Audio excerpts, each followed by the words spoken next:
Hey guys, welcome back to my channel. আশা করছি তোমরা সবাই খুব ভালো আছে, আমিও খুব ভালো আছি। একটা মিনি ব্লগ নিয়ে চলে এসেছি তোমাদের কাছে। দেখো, এই দেখো সকাল সকাল পর্দাগুলো নিয়ে বসে গেছি সেলাই করতে। আমিও ভাবলাম সেলাই করে, কারণ এখন যা সেলাইয়ের দাম মেশিনে দেওয়াই যায় না, ঠিক আছে, তাই ভাবলাম হাতেই করে না। এদিকে দেখো সকাল সকাল বড়বাবু ডাব নিয়ে এসেছিলো, আমি একটু ডাব কিনে, ডাবটা না কি টকটক লাগছিল।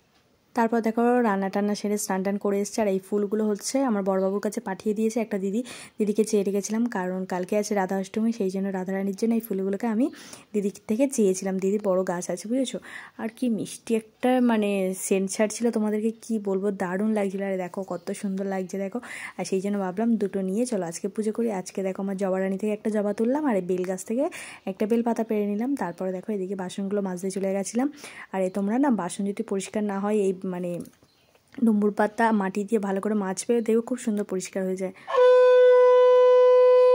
তারপরে এই দেখো আমার রাধারানীকে কেমন লাগছে, অবশ্যই কিন্তু আমাকে কমেন্ট করে জানিও। ভিডিওটা কেমন লাগলো অবশ্যই জানিও। টাটা।